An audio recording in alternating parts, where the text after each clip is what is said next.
Buenas tardes, bienvenido a la nueva edición de Domadores TV.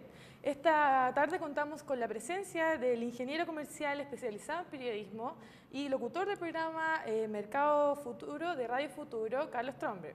Bienvenido. ¿Qué tal, Fernanda? Buenas tardes.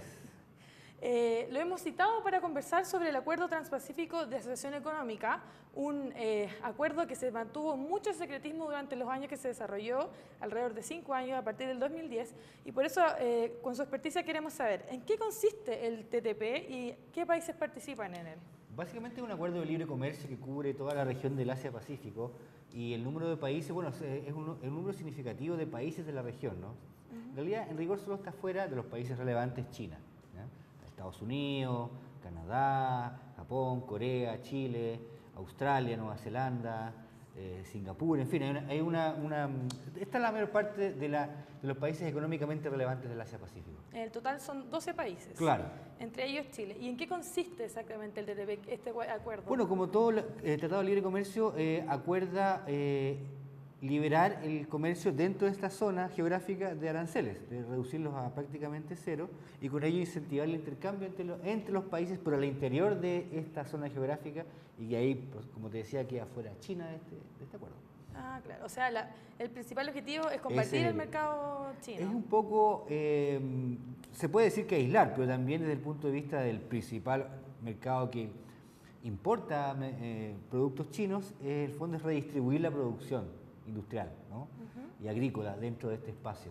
Porque desde el punto de vista geopolítico de Estados Unidos, China está adquiriendo demasiado poder dentro de las labores de fabricarlo todo, desde los celulares hasta la ropa, en fin, computadores, todo lo que es relevante hoy en día, las muñecas Barbie, lo que sea. Claro. Entonces, ¿qué representa el TTP a nivel global? Bueno, representa una de las mayores áreas de libre comercio, de comercio libre de aranceles en todo el mundo, ¿no? Y una porción significativa de la población y de la actividad económica. O sea, es bastante significativo lo que podría pasar en el tema de TPP. TPP. ¿Cuál es la proyección del TPP para Chile?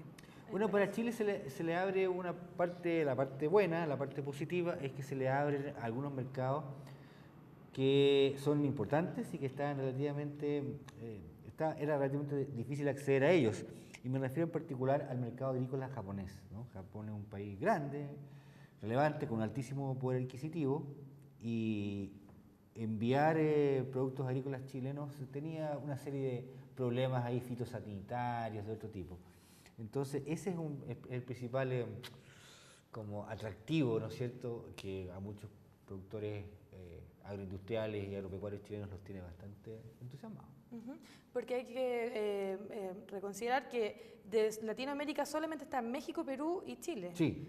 ¿Y por qué pasa? ¿Por qué solamente esos 3 países que han estado invitados a No, básicamente a porque, mira, el caso de Chile es porque fue uno de los primeros que participó en las conversaciones y después se fueron sumando los otros, porque Chile tiene una vocación hacia el Asia-Pacífico que es bastante antigua.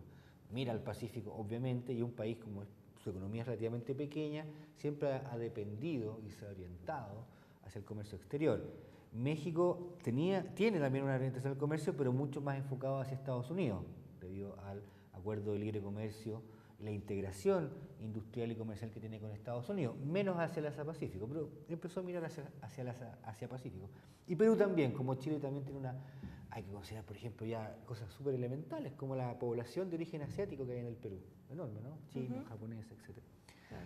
En cambio, Colombia, fíjate, Colombia no tiene una vocación claramente hacia el Pacífico, siendo una economía grande. Siempre se ha orientado más hacia el Caribe, hacia Europa, hacia Estados Unidos. Claro. Y Ecuador, ahí también, temas internos de Ecuador, no participó de estas rondas. ¿Cuáles son los motivos de Chile para adherirse al TPP? Lo que yo te decía, porque para Chile tiene importancia abrir mercados, porque la economía doméstica es pequeña, somos 16, 17 millones de personas.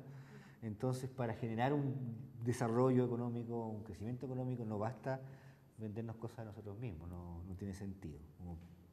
Como podría aspirar Brasil, que siempre se ha manejado a nivel de un desarrollo hacia adentro. Nosotros somos demasiado pequeños, entonces nos tenemos que abrir, tenemos que buscar mercado, nuestros productores tienen que buscar mercado. Pero este acuerdo ha generado demasiada polémica Sí. porque fue hecho de manera secretiva durante este transcurso del tiempo. Muchos diputados, incluso 34 diputados chilenos, hicieron una petición para que se Claro. abrieran las puertas y se diera a conocer cómo se estaba formando esto y que en el fondo consideraran la opinión pública. ¿Cuál es el problema de esta situación? Mira, hay dos cosas. Yo creo que por una parte es un error ese secretismo. ¿Ah?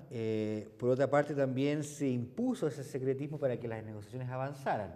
Si se hacían públicos todo lo que se estaba discutiendo, probablemente esto habría demorado 14, 20 años y, como dice el refrán, pasó la vieja. Pero entonces, por lo tanto, había una motivación para más o menos no ser tan transparente, por eso también tiene costos políticos y costos de legitimidad, y se están viendo, ¿no? Ahora, claro, la falta de transparencia alimenta las teorías conspirativas y las películas que mucha gente se pasa, pero en mi opinión no es para tanto, en mi opinión, ¿eh? Sí, porque también el TPP abarca, aparte de temas agrícolas, cosas como los derechos de autor, Sí, sobre la todo con propiedad el Internet, industrial. y lo comparaba mucho con la ley SOPA. Sí, ahí yo me declaro que no estoy tan informado respecto a los derechos de propiedad industrial, que son bien sensibles en la industria farmacéutica, y nuestro país tiene industria farmacéutica local, que tiene una pequeña proyección latinoamericana, no mucho más, y que vive precisamente de cuando vencen las patentes industriales, porque no tenemos capacidad para investigar y crear medicamentos nuestros, o sea, radicados en el país. Entonces, por lo tanto, extender los derechos en el tiempo, los derechos de protección de esos, afecta a la industria local. Y va a ser mucho más, se logró que fuera menos, pero va a tener un impacto. O sea, el periodo entre que vence la patente y el Laboratorio Nacional empieza a desarrollar una copia va a ser un poquito más largo y eso los va a afectar.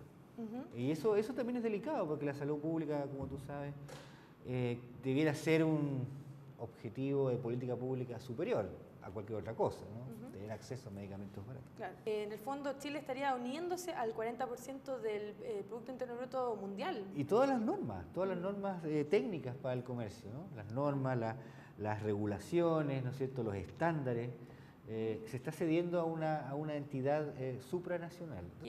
Bueno, hemos concluido esta entrevista. Recordemos que este acuerdo aún está en proceso, Sí, tiene que ser ratificado por el Congreso. Esto pasaría recién el próximo año, el 2016, sí. Y veremos en qué queda. Gracias a Carlos Trombe por sus informaciones y nos vemos en otra oportunidad.